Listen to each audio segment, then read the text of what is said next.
Ichigo Kurosaki continues his fight with the Privarong Espada Dodoni Alessandro del Secchio, and Dodoni easily overpowers Ichigo, leading him to demand that Ichigo use his Bankai.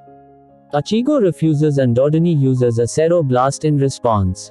Nelil to Odelschwang blocks the blast by swallowing it and fires it back at Dodoni. When Dodoni attacks Nel, Ichigo uses his Bankai to stop the attack. However, Dodoni requests that Ichigo use his hollow powers to fight him. Ichigo dons his hollow mask and disables Dodoni with a single strike. Nel heals Dodoni with her saliva at Ichigo's request, and Dodoni explains that he had hoped to regain his position as a full Espada by defeating Ichigo at full power. After being completely healed, he attacks Ichigo again.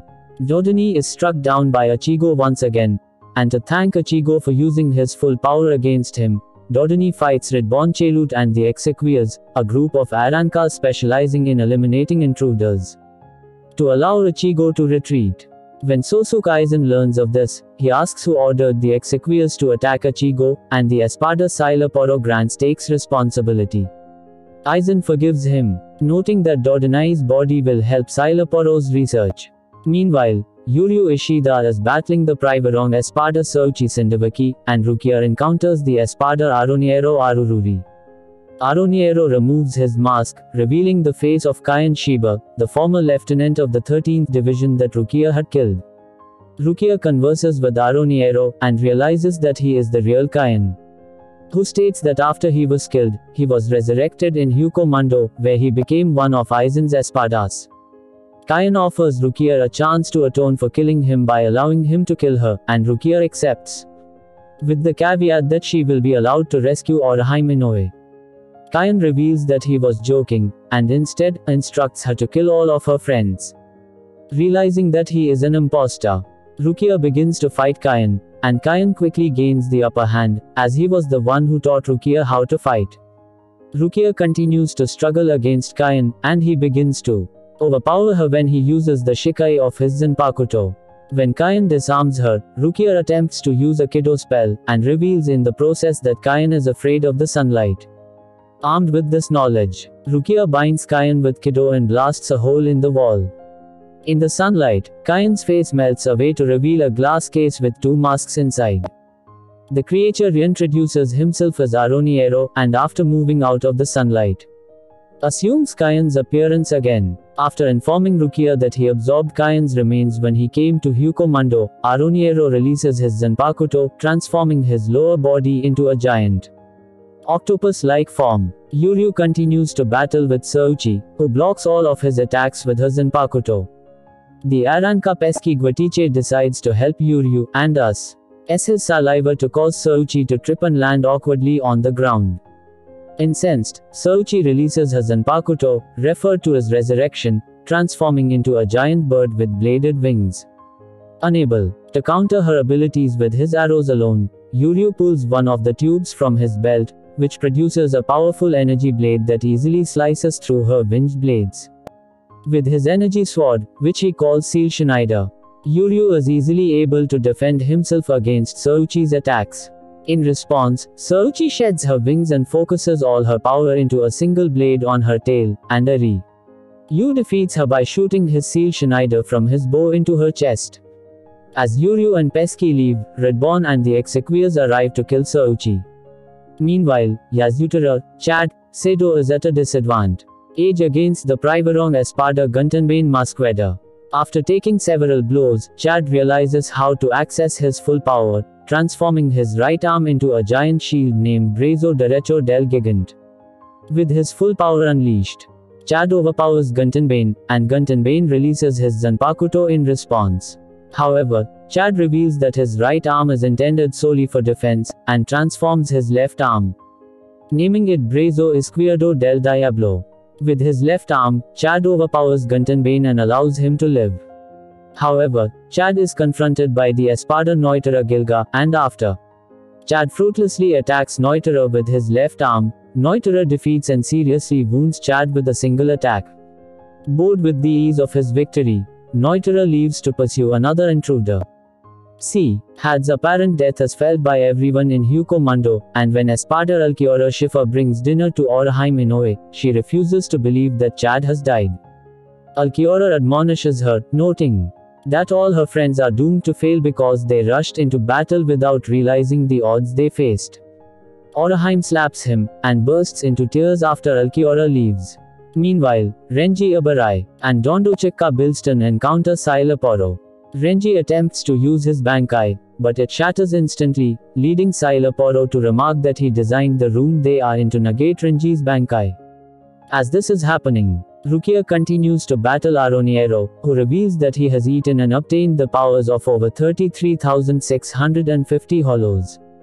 Overwhelmed by Aroniero's released form, as well as the realization that he possesses Kaion's actual body, Rukia is impaled through the stomach, and her Zanpakuto, Sword no Shirayuki, is broken in the process. She recalls her training with Kaion, in which he told her how a person's heart is passed on to those they are close to. Regaining her resolve, she performs the third dance San no Mai Shirafune, reconstructing her Zanpakuto with ice and impales Aroniero through the head.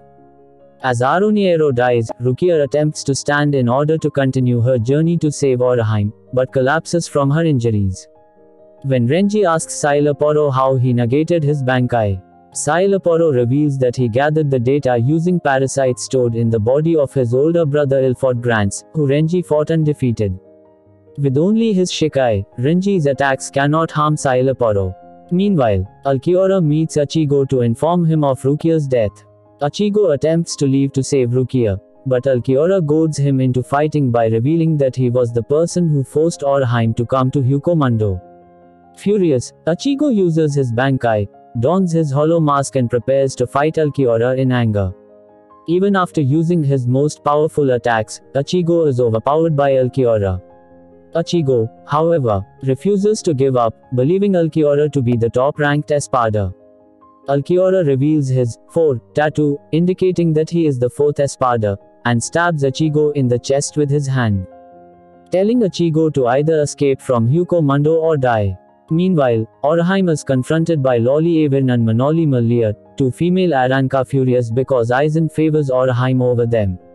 In Renji's fight with Sailaporo, Renji is almost killed by Sailaporo's strongest Fraxian Medazepi when he is struck by an arrow from a mysterious person, killing him.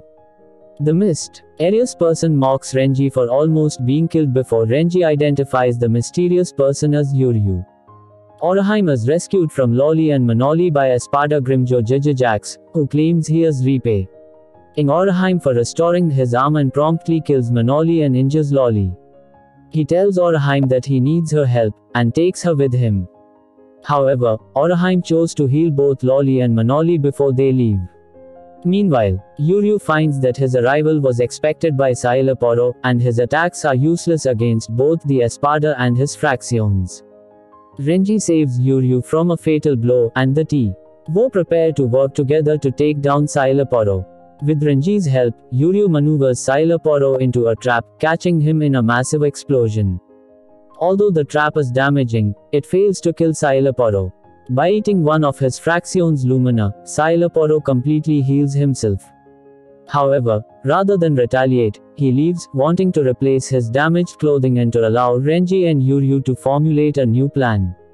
Elsewhere, Grimjo brings Orheim to Ichigo, and asks Orheim to heal Ichigo so he can fight him again. Before she can finish doing so, Ulquiorra arrives. Using a special device, Grimjo traps Ulquiorra in an alternate dimension, and remarks that it will take 2 or 3 hours for Ulquiorra to break free. Orheim finishes healing Ichigo, and Ichigo begins to fight Grimjo. Even after using his Bankai, Ichigo finds himself outmatched against Grimjo. However, when Grimjo fires a Grand Race arrow at Orheim and Nell, Ichigo uses his hollow mask to block the attack. Glad that Ichigo is using his full power, Grimjo releases his Zanpakuto called Pantera and prepares to fight Ichigo. Grimjo, pleased that Ichigo is fighting with his full power, releases his Zanpakuto. The two continue their fight, and Ichigo is slowly worn down by Grimjo despite the fact that he is able to use his hollow mask longer than he previously could. Espada Tia Halibal and her Fractions. The Tres Bestias, which consist of Emalu Apache, Franz, Camilla Rose and Cyan Sung Sun are seen watching the fight and comment during it. Halibut tells them that it is natural that they are afraid of Grimjo and Ichigo.